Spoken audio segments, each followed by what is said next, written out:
You're listening to a Frequency Podcast Network production. The Brock and Dalby Podcast. This is the Brock and Dalby Podcast. Welcome to Friday. My name is Brock. I'm Dalby. Happy Fakesgiving. Fakesgiving? What the hell is that? I've never heard of it before yesterday, and I was looking at the calendar and seeing, what's coming up. And yeah, today is apparently Fakesgiving, which has been going around on the internet for the last couple of years. Is that like how they do like Christmas in July? Well, less of a Toyota dealership thing to get you to come in and more of just a reason to get together and eat a turkey. Like, basically, I was looking at it, I was like, how do you celebrate Fakesgiving? Is this a real thing, or is this just like one of those like internet made up things? Well, I mean, listen, everything is just a made up thing. Yeah, it started on the internet, but it has spread over the last few years of people using this as an excuse because, I mean, we had Easter in April, and that's not bad. But other than that, we're kind of in a gap for holidays that are a reason to, like, get together with friends and family. So people started celebrating Fakesgiving on the other side of the calendar as a reason to do just that. I mean, most of us, it's a reason not to see our family in between. I was kind of thinking that. I was like, Thanksgiving is a great holiday, chance to reflect and be with friends and family and stuff, but there is a lot of stress, a lot of travel to go see people. Sure. I like the idea of Fakesgiving being the same idea, but just for like you and your friends. Well, if we can do a Fakesgiving, then September 17th, I'm getting hammered drunk, and my excuse is that it's Fakes Patrick's Day. Fakes Patrick's Day is fantastic. Yeah. I love that. Although, by that logic, you do have to be careful on August 14th for Valenfakes Day. You should make sure if you're going to start spreading Fake Patrick's Day around, you're going to have to get your girlfriend something on Valenfakes Day. Oh, then there's a lot of couples out there that'll be excited because, I mean, statistics are going down of couples having sex. So that's 2 days of the year that you're guaranteed, brother. This is the Brock and Dalby Podcast. You know who Sydney Sweeney is, the actress? I am aware. Yeah. She's just a regular, like, normal movie actress, right? Yeah, she's also my celebrity crush. Guys look at her like she's an actress of a different kind. She's BEA-beautiful. Sure. But she has teamed up with that soap company, Dr. Squatch. Yeah. They're selling what they are calling Sydney Sweeney's bathwater bliss. Interesting. I saw some Dr. Squatch at the Walmart the other day and did not see that particular scent. And yes, just like it sounds, it is supposed to smell like her bathwater. Oh, God. Why? Well, apparently, I guess people would always comment on her post saying, like, oh, I'll buy your bathwater, all this gross stuff. I remember, like, when the rise of, like, streaming gaming girls came around and that became a thing, and there were some women Girls sell bathwater online, yeah. Yeah, it's this whole thing, and I can't wrap my head around Her it. quote is, fans always joke about wanting my bath water. I was like, this is just such a cool way to have a conversation with the audience and give them what they want. Nobody wants to have that conversation. But then also hopefully encourage them to take care of themselves in a healthy way. I love framing it as a PSA of like, listen, there's horny men out there. Maybe this is how we get them to wash their ass. Dude, there's going to be some guys that are eating bars of soap, man. You know that's what's going to happen. So wait, does it just smell like her bathwater, or is it made with? Like, did they... They say it's made with her bathwater. Oh, God, It's legit from her, yeah. People are going to eat soap, you're right. But, like, I mean, I get the erotic nature of it and all, but does bathwater smell good?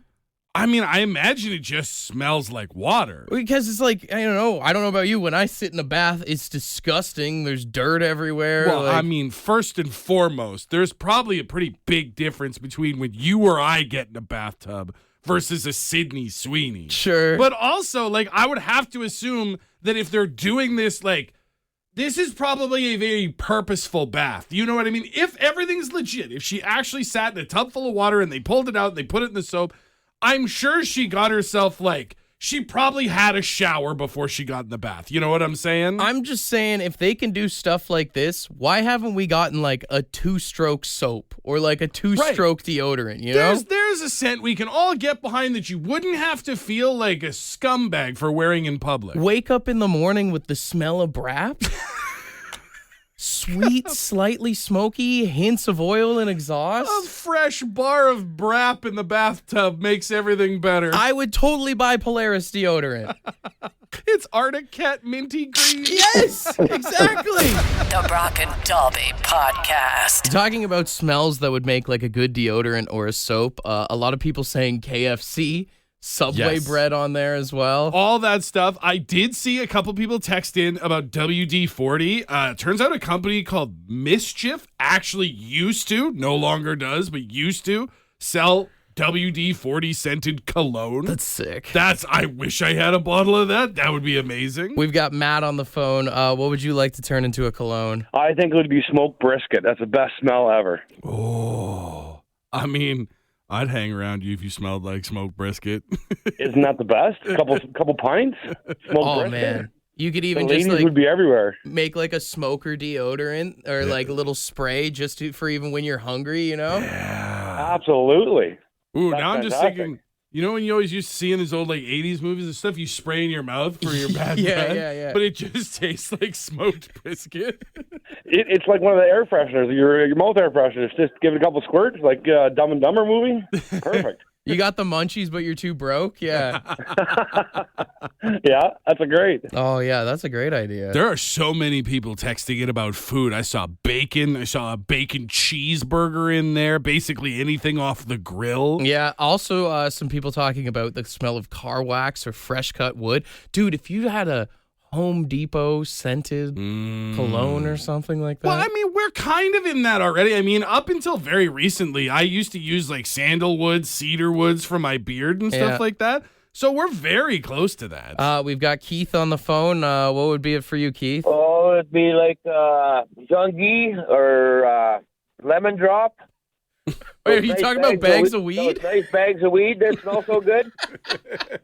It's so funny how far we've come in society from a time where Axe body spray was built specifically to cover the smell of weed to There now you go. you'd buy an Axe body spray that smells like weed.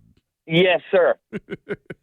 You get pulled over by the cops. They're like, "Have you been token up tonight?" You're like, "No, Oh, that's my actually, deodorant. no, officer. That's just my sunrise number 2." I got a hot date tonight. Yeah, yeah. Dude, there's even someone that just texted in. It was Paul Mall Smooths. I mean, I've lately been using a cologne that smells kind of has like a tobacco smell to Oh it. yeah. My partner really loves the smell. I don't know about lit dart. I don't think that's the smell we're looking The for. missus is like, "Dolby, put on the tobacco. It reminds me of my old man."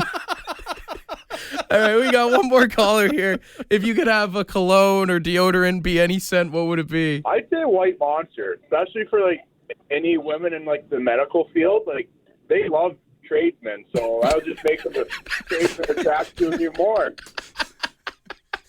Just dab a little behind the ears and watch the tradies Yeah. come running. Why not? I'd be on that like a hound. Unleash the beast. Yeah. Yeah. Drink White Monster, but don't have a White Monster, you know? The Brock and Dalby Podcast. The Brock and Dalby Podcast.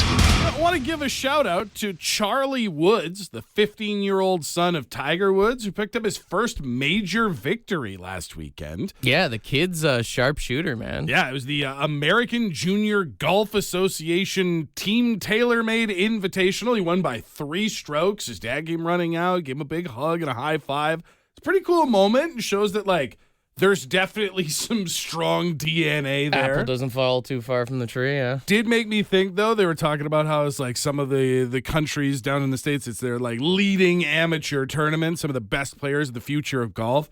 What a nightmare to be coming down 18 and look up into the crowd and see Tiger Woods sitting there just staring at you. Oh, true, yeah. Like the pressure for the kid who was in the pairing with Charlie Woods coming down 18. I mean, I can't compare to that, but when I was a kid, I've talked about playing hockey against Max Domi growing up. Oh, yeah. When I was a goalie and we would play against the Oakville Rangers, Ty Domi would post up by himself in the corner.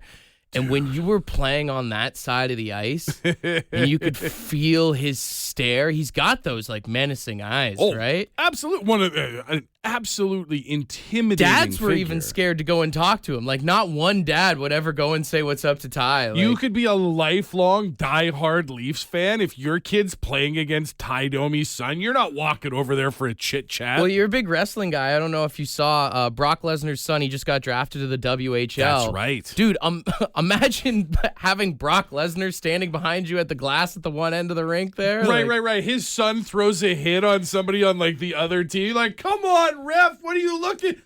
Hi, sir. No, you know what? Great hit. You're raising a hell of a boy out Yeah. there. It'd be like, I don't know, it'd be like playing soccer or something and looking at Mike Tyson watching you in the crowd. Just staring at you because his son is He's on the got other kids. team. At some point, that had to be a thing, right? Honestly, like, man, imagine like Wayne's kids, Gretzky's kids at minor hockey. Like, you're going in and they're like, pull out the stick, get a little bit in your legs or something like that. Like, I personally wouldn't have the balls to stand up and say a word if Wayne Gretzky was staring at me from the crowd. Be a sick feeling if you scored a goal and you saw Wayne kind of nodding his head or something. That would be the only time. Like, imagine the Tiger Woods example. Your drive off 18 is you're partnered up with his kid, and you just whack the hell out of it, and you see him with the old golf clap from the Gives you a stands. nice, yeah. Like, okay, all right. I think the most intimidating dad that could be in the crowd would have to be Vladimir Putin. I know his kids play hockey. Dude, you imagine like running his kid from behind or something? Dude, you're not getting 5 games in the suspension. You're going to the gulag. Like, I'm in net against Vladimir Putin's kids looking like a bullfighter. Olay! oh, my GAA is going through the roof The that Brock night. and Dobby A Podcast. pretty wild story. A woman on a flight was arrested after she hit her child. Now, don't condone anything that she did, but listen to the breakdown. Okay. Family coming back from Disneyland. All right. Ladies on the plane. Apparently her kid was making fun of her because she couldn't fit in the airplane seat. She's a bigger lady. Oh, no. Kids started calling her Miss Piggy. Hit the kid. And then she ended up hitting the kid. I get it. Hit the kid. And then when they landed, they had authorities waiting for there. And now she's been charged with child abuse. But people that were on the plane were actually in her defense saying they felt bad for her that she had to deal with this kid who continuously on this flight was calling her Miss Piggy. And then even apparently her interview with the police, she claimed that the kid was an absolute jerk the entire time they were at Disneyland. Damn. When the other passengers are like, no, but officer, he had it coming. That's wild behavior. Yeah, and I mean, dude, being called Miss Piggy, I think, could break you or at least make you clench your fist a little bit. And I mean, it's the timing of it, right? Because, like, I'm sure if they're just, like, walking around Disneyland and she looks over at a churro cart and he's like, oh, Miss Piggy, you just go like, shut up, Timmy. Like, no one asked you. Mm-hmm. But as a bigger person, when you go to try and sit in the airplane seat and it's like you're having some trouble, the last thing you need is somebody like loudly pointing out that you're struggling. Well, and also, I mean, you hear people compare themselves to movie and TV characters or whatever. I don't think anyone's ever been like, I'm a real Miss Piggy, you know? I got real Miss Piggy energy. She's got no redeeming qualities about her. No, she's abusive. She's angry. She has a terrible temper. She's not particularly good looking. She's obese. Like she's a bad character. It got me thinking, what would be the worst character that someone could compare you to? Like, I don't know, like a Mo Sislak kind of thing? Oh, Like, poor Mo. Mo's got redeeming qualities, but as a person, generally not who you want to be. well, it's like being a bald guy and being called like Mr. Clean, or just even in general being called Caillou. I was going to say, don't Mr. Clean, hey, Mr. Clean, jacked and keeps a tight household. When you call me Caillou since I started shaving my head, hurts every time. Caillou is a double whammy because it's for bald people, but it's also for bald people that are being an absolute baby. That's right. You're whining all the time. Yo, if you got that one dude on the job site who's always complaining and never shuts up, that's a Caillou behavior right Being there. a real Caillou on the work site today, bud. This is the Brock and Dalby Podcast. What's the worst character to be compared to? I would say Fat Bastard from Austin Powers. It's just, it's not even just that he was so big, but he was also really gross. That's why I'm saying it for sure is the gross part. Once you go fat, you never go back. I think before Fat Bastard, it was always Fat Albert. Yeah. Yeah. But that's the thing, is like Fat Albert, Like, he cared for his friends, and he cared about his neighborhood. He was actually a decent guy. He was a good dude. He just really liked to eat. Yeah. Fat bastard sucked. Yeah, for sure. It got a lot worse for us big kids back then. Not that I'm a fat bastard by any means. I just thought that's the first thing that popped into my unconscious. The fat bastard that made me laugh. The first thing that popped into my mind was Pop-Tarts, and that's probably why I got the comparison. Man, yeah, if you're like a bigger guy or gal, there's a lot of characters that you can be attacked with. I mean, Jabba the Hutt was texted in. I was gonna say that was a big one back when I was in grade school. And because I was like a smaller kid back then, the big kids got Jabba a lot. Shrek was a big one when I was in school. Oh, you big ogre, you, yeah. Pumbaa, Eric Cartman. Oh my god, dude. Eric Cartman might be the male version of what we were talking about with Miss Piggy, of just like, there's no situation where you being called Eric Cartman could even remotely be positive. Yeah, because they're either making fun of your weight or they're calling you like a spaz kind of thing. Right, yeah, you're manipulative, you're evil, you're mean-spirited, you're a whiner, you're a crier, or you just eat way too much. Someone texted in, said Pigpen would be another one. Yeah, that dirty guy at work. Oh, yeah. Stinky guy at work, whatever. Oscar the Grouch is another good one that I saw get texted in. Another guy of like, no redeeming qualities. You're dirty, you're filthy, you're smelly, and you're mean to people. Barb says we call my husband Eeyore. Oh, it just always bummed out. Yeah. Someone else texted in and said Patrick Star is another one we call a guy at work who's an absolute dumbass. See, I would rather be a Patrick Star than a Squidward. Having people refer to you as a Squidward, that's right up there with Eeyore. True. Like, why are you so miserable all the time? We've got Brady on the phone. Brady, in your opinion, what's the worst character to be compared to? Oh, definitely Randall Weems from Recess. That brings back memories. It's nothing like getting labeled a snitch, and then Randall on that show gave us all a name to give to the snitch. Exactly. I either think of Randall from Recess or I think of Randall from Monsters, Inc. Both absolute snakes, too. That's right. Both with the hunchbacks and all. Yeah. Damn it. If you're out here in 2025 naming your kid Randall, you are setting them on a path. Oh, man, it's going to be a rough school year for them. The Brock and Dalby Podcast. I don't know if anyone is planning on taking some magic mushrooms this weekend. How did you know? But please be safe if you do consume, as there's a story from New York of 3 guys who decided to go hiking in what is called Cascade Mountain. Okay. And, they decided to go tripping. Mm-hmm. And they tripped a little bit too hard. There was 3 guys, and 2 of them thought their friend died. What? They called the cops because they thought they lost him? They thought their friend had died. They were tripping balls so hard that they thought their friend had died. That's an awful way to spend an afternoon. Oh, my God. Apparently, the guy said he was like going to the bathroom or something or going to take like a little stroll by himself. Right. And then they thought it had been hours. If you've ever taken those mushrooms before, time stands still like the Rush song. Time doesn't, it's not the usual flow, yeah. So after about what only ended up being 30 minutes, they called the authorities. Because he was dead. They had to send out the parks department. And then they found this poor kid tripping out in the woods. Just wandered back up. Hey, what's going on, everybody? They were cool enough that they did bring him back to his friends. And they didn't charge the kids. They just brought them back to their campsite, gave them some water and some food, and told them to stay put. Let's all take it easy for the rest of the day. The Brock and Dalby Podcast. What the hell did you just say? What the is that song? What did he? All right, this is the final edition of What the Meow Aussie edition, which apparently has been way too easy. Ever. Final edition ever. We are going to meow a song to you. You need to tell us if it is an Aussie or a Black Sabbath song. And if you do that, you get $100 in Lotto Max tickets for tonight's jackpot. That's right. It's, I believe, a $12 million jackpot because they just recently gave one away. But again, any $1 million is a good $1 million. So come and get it. If our 3 contestants fail, we'll reopen up the phone lines. But it hasn't been working like that all week. So let's find out here. Caller number 1, what's your name? Hi, Leslie. Leslie, Brock or Dalby for the meow? Let's go Dalby. All right. Meow, meow, meow, meow, meow, meow, meow, meow, meow, meow, meow, meow, meow, meow, meow, meow.